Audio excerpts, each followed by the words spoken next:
3 years after a New York City tycoon claimed me as his own, I made a shocking discovery. My body had somehow fused with an ABO universe. I became the only man on Earth who could get pregnant. Looking at my slightly swollen belly, I faked my death and ran without a second thought. The next time we met, he had a gun pressed to my chin, his obsessive gaze fixed on my son. Going behind my back and having a kid with someone else? Cody spiked a high fever in the middle of the night, and I was frantic. I stood by the side of the road with him in my arms, trying to hail a cab, but it was too late. There were no taxis out. After a long wait, a single car finally appeared on the highway. Desperate, I rushed out into the road to block it. "Hey, watch where you're going." I ran to the driver's side, still holding Cody. "Please, sir. My son has a fever, and I can't get a cab. Please help me." Cody was premature, and his health had always been fragile. A simple cold could knock him out for half a month, let alone a high fever. The driver waved me off impatiently. "Get lost. We're in a hurry." Panicked, I glanced into the back and saw someone else, a man who looked important. I rushed to the back window and knocked. "Please, I'm begging you. I'll pay you. 3 times the fare. 5 times. Maybe it was my sincerity, or maybe they just took pity on me, but they let me in." The back door opened, and I climbed in with Cody. After checking on Cody's condition, I looked up and found myself staring down the barrel of a gun. "James." James tilted his head, his gaze shifting to Cody in my arms. "Weren't you dead? Faked it, huh? Going behind my back and having a kid? You've got some nerve." I never imagined that the car I flagged down at random would be James's. Nor did I ever think I'd see him again in a situation like this. To be honest, I never wanted to see him again at all. Cody, sensing the tension, stirred in my arms. "Daddy?" I quickly lowered my head to check on him, pressing my forehead against his. The heat was terrifying. "James, I'll explain later. Okay? Just take us to the hospital first. Cody's fever is too high. He can't take it." James scoffed. "Then let him die. He can go with you. Or did you think I'd let him live, even if he recovers?" James wasn't joking. I knew he'd do it. Anxiously, I grabbed his hand. "Please, James. It's not what you think. Just help me first, and I'll explain everything, okay?" James glanced at me, then ordered the driver to speed up. "If you try to get out of this car, I promise he won't see tomorrow's sunrise." And just like that, Cody was left at the hospital and I was dragged back by James. Seeing the familiar building again, I felt like I was in a daze. The past felt like it had just happened yesterday. James sat on the sofa, one leg crossed over the other, a lit cigarette in his hand. In the old days, I would have just turned and walked away. James would have taken a drag from his cigarette, grabbed me, and tormented me for it. But now, I could only stand 10 feet away from him, like a stranger, like a servant. "Weren't you going to explain?" I kept my head down and said nothing. "How old is the kid?" 2. With a crash, something ceramic shattered at my feet. James walked toward me, stepping on the shards with a sickening crunch, as if he felt no pain at all. He grabbed my throat. "Mark, should I be impressed? You were with me for 3 years. Then you fake your death to have a child with some other woman? You really were cheating on me, weren't you?" James's grip was so tight I couldn't breathe. Tears streamed from my eyes involuntarily. He kept his hand on my throat but leaned in and licked away a tear. I could hear the soft sound and his words. "Salty. So you are human after all. If you're human, how can you be so heartless?" He suddenly let go, shoving me aside. "Seems I was too good to you before. That's why you had the chance to make a mistake." James wiped his hands as he spoke, as if he had just touched something filthy. "Maybe if I kill him, you'll finally learn your lesson." In a panic, I screamed, "Don't. If you kill him, you'll regret it, too." James laughed as if I'd told him a joke. "I'd love to kill you. Why would I care about killing some bastard child? How could I forget?" This was James, heir to a DC political dynasty, raised with absolute power, from a family whose influence was immense. In this whole city, who didn't know his family? Who didn't know James? I'd love to see what I have to regret. I scrambled to my feet and ran to block his path, completely ignoring the pain from the broken shards on the floor. Cody is my child. I gave birth to him. James roared with laughter, then lunged forward, grabbing my neck and slamming me against the wall. Nice try, Mark. I'd love to see what kind of woman could make you so protective.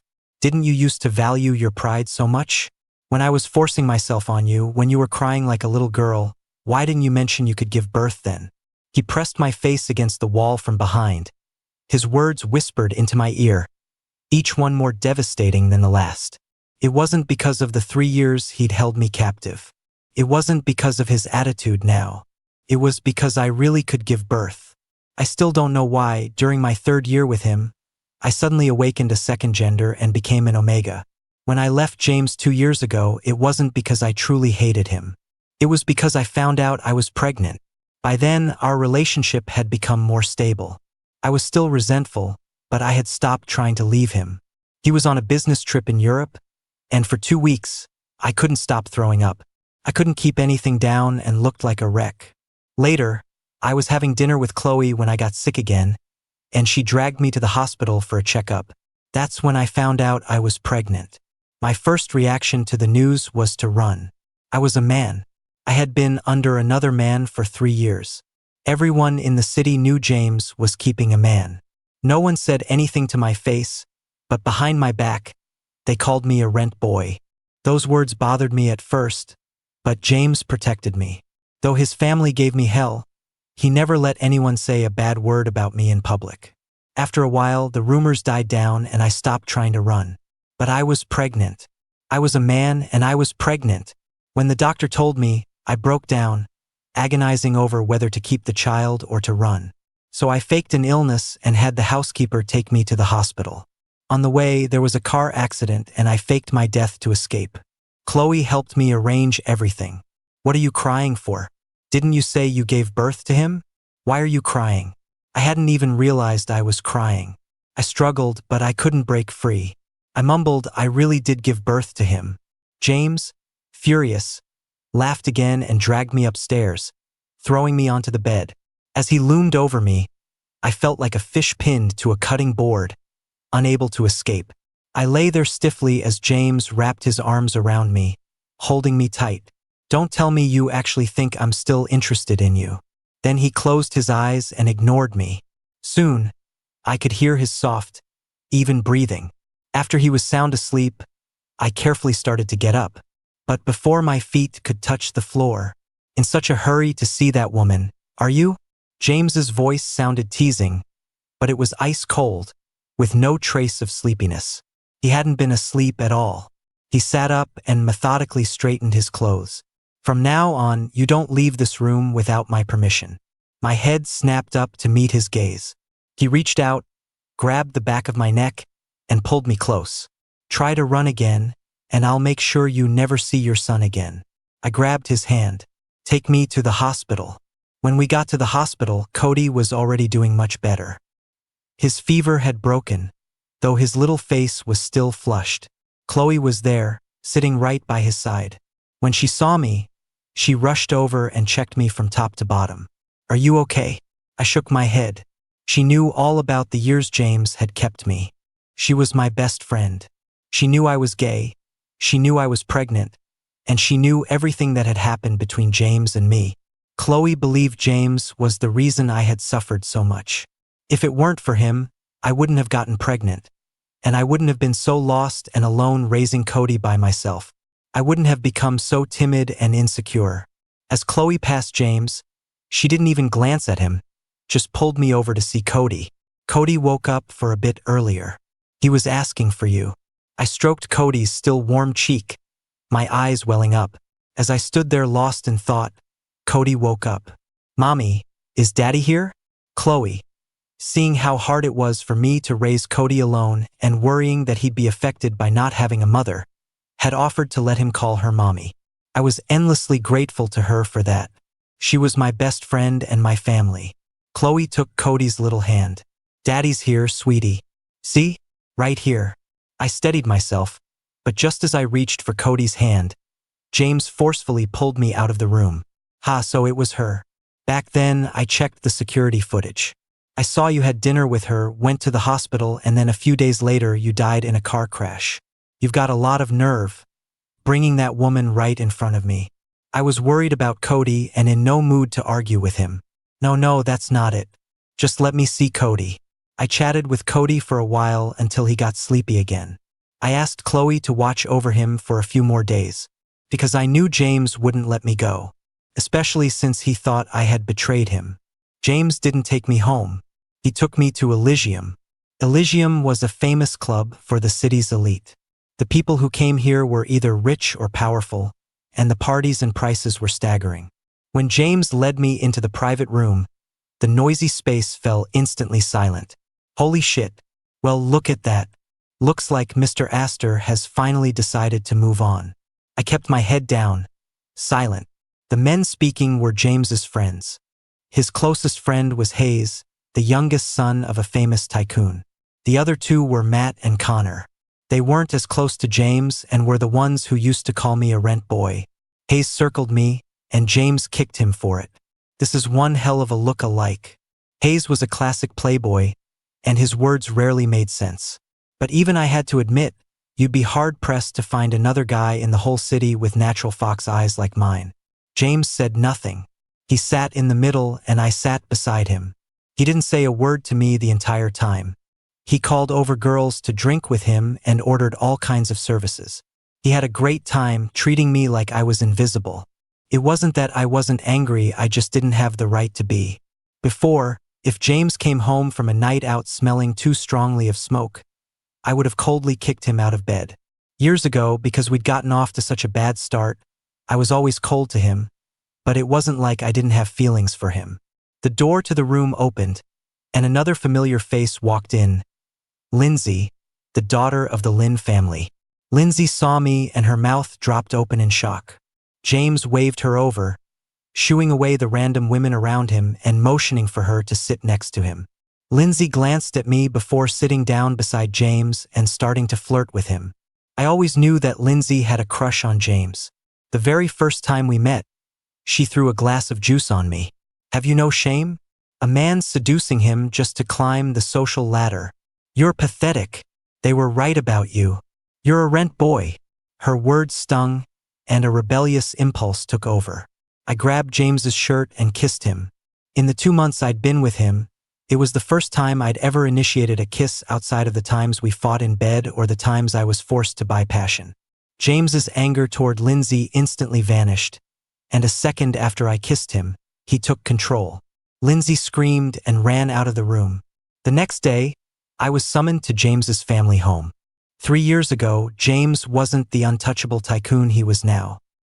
His grandfather hadn't yet relinquished control, and he was just the family's precious young master. Mr. Astor, Sr. brought me to the family home. He was outwardly polite, but every word he spoke was a dagger to the heart. He reminded me of my humble origins, that I was worthless. I know how you and James met. The boys at Elysium are certainly high quality, and our family can certainly afford to keep a pitiful child like you. Lindsay liked James, and both families knew it. If nothing unexpected happened, they were supposed to get engaged, marry, and spend the rest of their lives together. Thinking of this, I truly couldn't stand to sit in Elysium a moment longer. James and Lindsay were laughing happily, and the voices of everyone around them made me feel like a clown. I stood up to leave. A hand grabbed my wrist. Seeing this, Lindsay sneered, "Well, what do you know? Someone with his face acts just like him. Thinks he's all that. Is it entitlement? Or are you just plain rude?" The others chimed in, laughing. This little pet isn't trained well enough. I looked at the hand James had on my wrist. I told you, you don't leave without my permission. It's late. Cody can't sleep if I'm not there. With that, I shook off James's hand and walked out, ignoring his explosive rage and the sound of shattering glass behind me. In the end, James came with me to the hospital to see Cody. Chloe had been with him all day, so I told her to go home. As she left, she shot James a dirty look. Cody asked me who James was. "This is the uncle who helped us. He brought us to the hospital." Cody whispered, Thank you, Uncle. Cody was much better, so we checked out of the hospital. Daddy, aren't we going home? James turned around and asked Cody, Don't you like it here? Cody nodded. I like it. The house is so big and pretty. Daddy, are we gonna live here from now on? No, I blurted out at the exact same time James said yes. James and I locked eyes. He said nothing, but I understood the meaning in his gaze. The uncle invited us to stay here. Quick, thank the uncle. Cody happily thanked James and was then led to a guest room by the housekeeper. After Cody was gone, James went upstairs alone. The next day, Cody had to go to school, so I woke up early.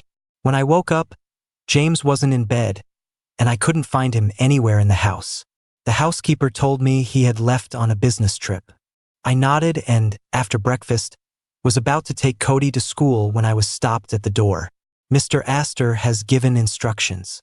We will take the young master to school. You should rest at home, sir. With that, the driver took Cody's backpack from my hand. I realized James was serious. He was really not going to let me leave. I was once again in his grasp. But I had to get out. I had work. Chloe and I had started a studio together, specializing in custom gowns. I'd majored in design in college, but my family went bankrupt not long after I started. My parents committed suicide, and I had to work my way through school, which is how I met James. I faked my death before I could graduate, so I still don't have my degree. No diploma, pregnant, and with a face known to every powerful person in the city, I didn't dare show myself to look for a job. To make a living, I started doing design work online under a pseudonym. Later, Chloe saw my work and asked if I wanted to open a studio for formal wear. After a moment's hesitation, I immediately agreed. I guess I was lucky. The studio had just landed a big order, and I needed to get back to work. I managed to slip out of James's place again, but the second I stepped outside, my phone rang. Mark, go back. I gripped my phone tightly. No wonder my escape had been so easy. He could see my every move. I have to work. James let out a cold laugh, as if I'd said something ridiculous. Your work? Do I need to remind you what that is? What? Did you forget just because I'm not home? His words instantly took me back to a time when I was still with him. I had gone with him to Elysium, and Hayes and his crew were there. After just a couple of drinks, I grew tired of the environment and sat quietly off to the side. The door to the room opened, and a woman walked in. She was one of Hayes's flings. It seemed Hayes had dumped her, and she was there to try and get him back. Hayes shoved her to the ground like a piece of trash and then condescendingly poured a glass of red wine over her head. When I took you on, I told you it was just for fun. When I'm done, do I need to give you a reason? The woman was crying miserably, but she still clung to Hayes's pant leg. But I'm your assistant. You can't just abandon me. You need me. Hayes frowned, kicking at her with a look of disdain. You're a bullshit assistant. If we're talking about your real job, wasn't it just warming my bed? The room erupted in laughter. The woman, a complete wreck, finally left. But before she closed the door, she gave me a long, hard look. That one look made my skin crawl. I wanted to leave, and James immediately agreed and left with me. I was still sullen before bed that night, and James noticed and asked me what was wrong. Later, after he'd had his way with me, I finally broke down and told him through my tears. You picked me up from Elysium, so what's my job? When you don't need me anymore, will you just throw me away like trash? I was a sobbing mess. I don't know if it was from the throes of passion or my emotions. All I remember is that James was very gentle that night. Never. You're my treasure, the one I truly love. Even though neither of us ever mentioned those words again after we woke up, I heard them. On the other end of the phone, I was silent for a long time before turning around and going back to the villa. I had no choice. Later, I had to ask Chloe to bring me the things I needed for work. We chatted at the door for a bit. So this is your plan from now on? I didn't know how to answer. Don't you forget all the suffering he put you through. I forced a bitter smile. I remember, after getting my things, I went back inside. As I walked up the stairs, I found myself looking up at the third floor. I used to have a studio up there. After hesitating, I went up. I opened the door, and the room was just as I had left it. The easel was still there, The paints were neatly arranged on the floor, and the palette I had made a mess of was dried up but still lying right where I'd left it. Nothing had changed. I sniffled and got to work. I don't know how late I worked, but when I looked out the window, the sky was dark, and Cody still wasn't back. I started calling his kid-friendly smartwatch. Hello? James's voice came through the phone, and the knot in my chest instantly loosened. Why aren't you guys back yet? I quickly added, don't you dare do anything to Cody. My words immediately set him off. He ground out, with that attitude I just might. The call ended, but I was relieved. I was eating dinner downstairs when James and Cody returned. Cody ran into my arms. Daddy, look at the cool toys Uncle James bought me. Cody's hands were full of toys, and James was carrying several more bags. Did you thank your uncle? Cody nodded. Hurry and eat, then go check out your room. Your mommy got you a present too. Cody let out a yay and ran upstairs. James's face darkened. You saw that woman? You already know, why are you asking? James handed the toys to the housekeeper and sat down next to me. Doesn't she know you've been fucked by me? She still wants you after that? James's words infuriated me. He always knew how to make me feel worthless with just one sentence. I stormed off. That night, James came into the room. I turned off the light and rolled over, facing away from him. The covers were pulled back, and James slid into bed, bringing a wave of damp air with him. He reached out and turned me to face him. He didn't look at me, but his hands roamed downwards, starting fires. I struggled and squirmed, muffled sounds escaping my lips. James knew my body intimately. 3 years had been more than enough time for him to learn me. He ignited spark after spark until I was burning with a restless heat. He pressed down on me, and as we became one, I felt a strange discomfort. It had been too long. James panted, whispering in my ear, warm, wet. He thrusted hard, and a sound that was both pain and pleasure escaped my lips. Finally, through the haze, I heard him say, alive. I was exhausted. In the haze of sleep, besides the ache in my lower back, I felt a pair of large, warm hands pull me into an embrace. I thought I heard someone whisper, what am I supposed to do with you? When I woke up, James was already dressed and starting on his tie. Seeing I was awake, he walked over with the tie in hand. You do it. Following the principle of when in Rome, I tied his tie for him. James looked down at it. Years go by and your skills improve. I scratched my head. Couldn't help it. Even though I was a designer, I still had to wear a suit for formal occasions these last couple of years. Over time, I naturally got the hang of it. Looks like Chloe isn't all that great after all. I didn't understand why he suddenly brought up Chloe. Then he continued, why haven't you two gotten married? You had the guts to cheat on me. What's stopping you from getting married? James stared at me intently. She has a fear of commitment. Ha! You really love her, don't you? How thoughtful. With that, James slammed the door, the sound echoing through the house. I knew what James meant. He was testing me. But what I said wasn't a lie. Chloe really did have a fear of commitment. Otherwise, she wouldn't have kept her boyfriend of 7 years waiting without getting married. Cody was still driven to school and back home by the driver. As for James, I didn't see him all day. And not just for one day.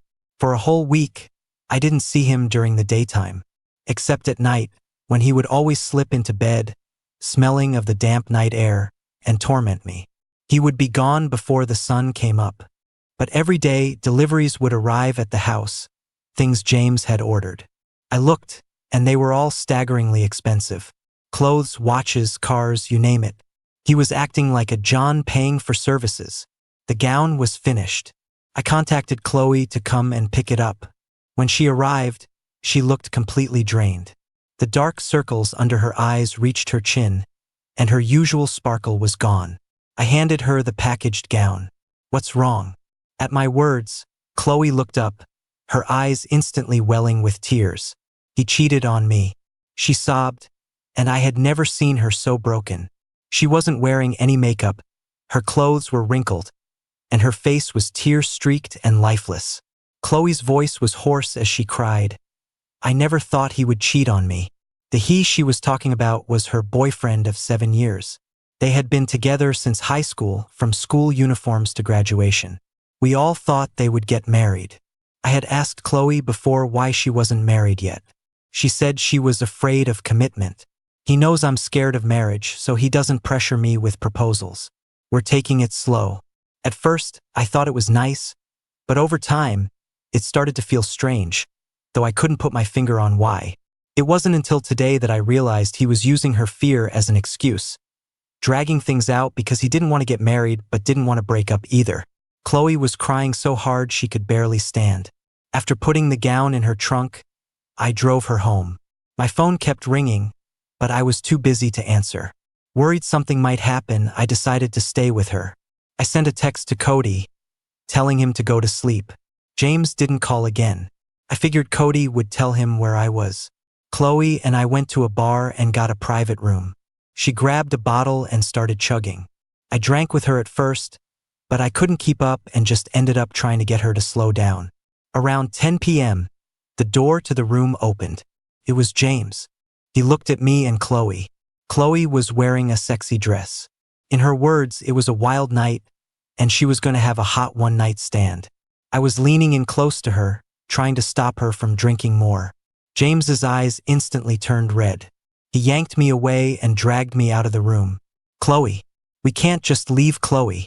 James didn't say a word, just strode toward the exit. You've got it all wrong. I was just keeping her company.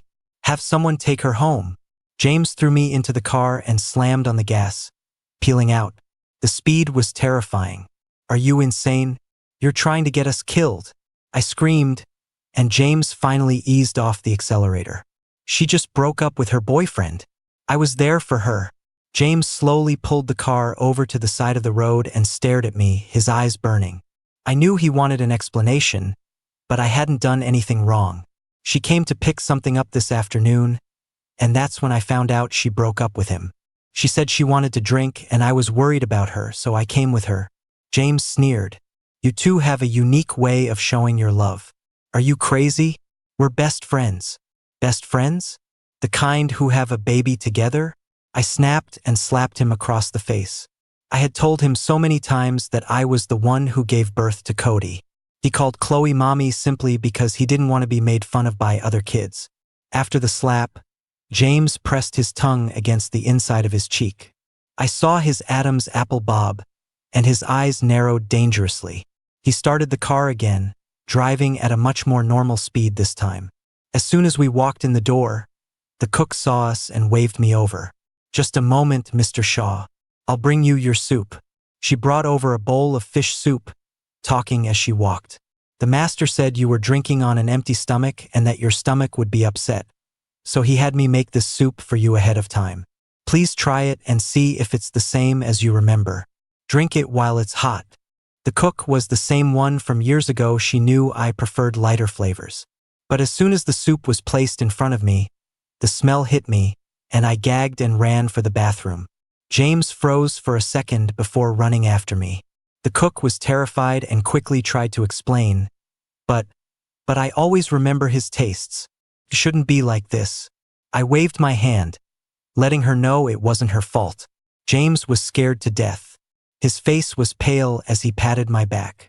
Once I had recovered, I jabbed my elbow into his stomach and angrily pushed him out of the bathroom. Ever since I'd started sleeping with James again, I'd been terrified. If I could get pregnant once, I could get pregnant a second time. I couldn't take birth control pills, so I just had to be careful. I had secretly bought the pregnancy test earlier today. As expected, 2 lines. 2 tests, both with 2 lines. Seeing those familiar 2 lines again, the same feeling of horror washed over me. I was afraid of being discovered, of being ridiculed. Not even Cody knew that I was the one who gave birth to him. I had him call me daddy precisely to tell everyone that I was just a normal, ordinary father. A man. While I was still trying to figure out what to do, the bathroom door was unlocked from the outside with a key. When I saw James, my first instinct was to throw away the pregnancy tests. But before I could, he snatched them out of my hand. A long time passed, so long I thought my blood had frozen. You're pregnant? I didn't say anything. So you and Chloe really are just friends? I was so furious I raised my hand to slap him again. Was this really the time to be asking about my relationship with Chloe?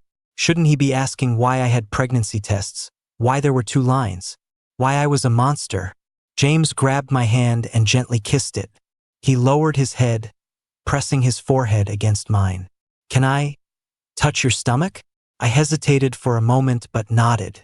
What I didn't expect was for James to kneel down, lift my shirt, and gently press a kiss to my belly. Then he laid his ear against my stomach, listening. It's too small.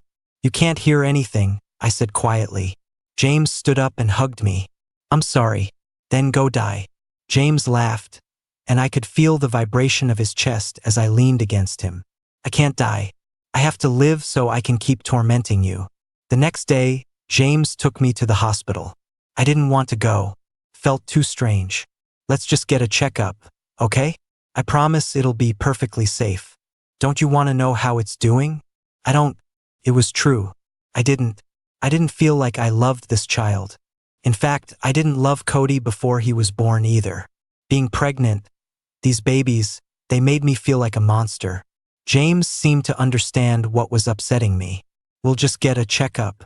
If you don't want to keep it, then we won't. After a lot of hesitation, I went to the hospital with him. The checkup showed that everything was fine. This baby was much healthier than Cody had been. Holding the results, my eyes started to well up. What's wrong? It's okay, don't be scared. James held me, patting my back gently, as if comforting a small child. Cody's condition was so bad back then. It was true. When I first ran away, I had no money and depended entirely on Chloe. But Chloe's resources were limited at the time. I was pregnant and miserable, and there were several times I almost lost Cody, which is why he was born premature. James was silent for a long time. It'll be okay. You'll never have to suffer again. When we got home, I shut myself in my room. In the evening, I thought I heard Chloe's voice. I opened the door, and sure enough, there she was. She was back to her usual vibrant self, showing no signs of a breakup. Chloe walked up to me and did a twirl. I'm still me. Nobody can knock me down. The client was very happy, by the way. The final payment came in. I sent you your half. I nodded and asked her why she was here. Chloe pointed at James. Your man had to beg me to come over. I shook my head. Chloe then launched into a tirade. Men are all worthless pieces of trash. Except for you, of course. They're all goddamn animals.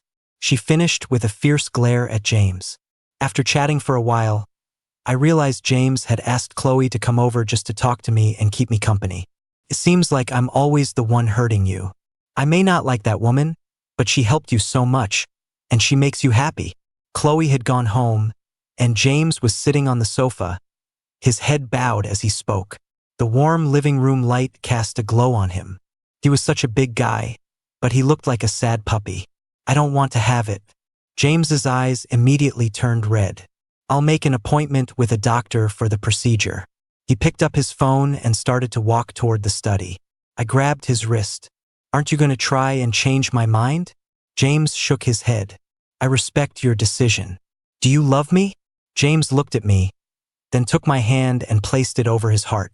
I could feel his heartbeat under his shirt, steady, strong, and warm. Back then, I thought you were really dead.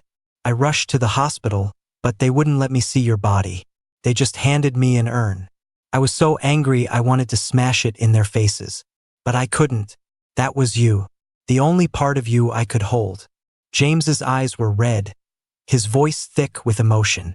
I couldn't hit them because I had to hold your ashes. I didn't dare let go for a second. But I couldn't believe you were really gone. I tore up the death certificate.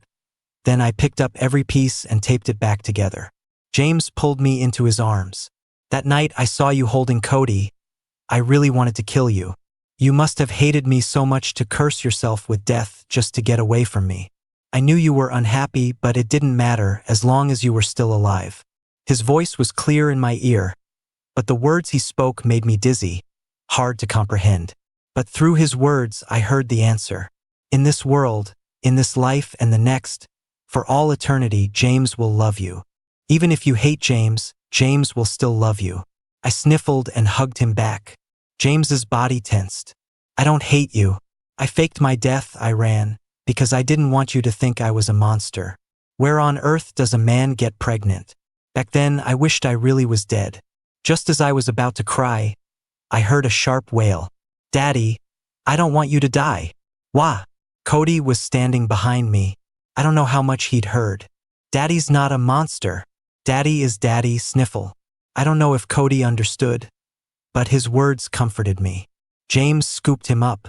Cody's right. Daddy is just Daddy. That night, Cody slept between James and me.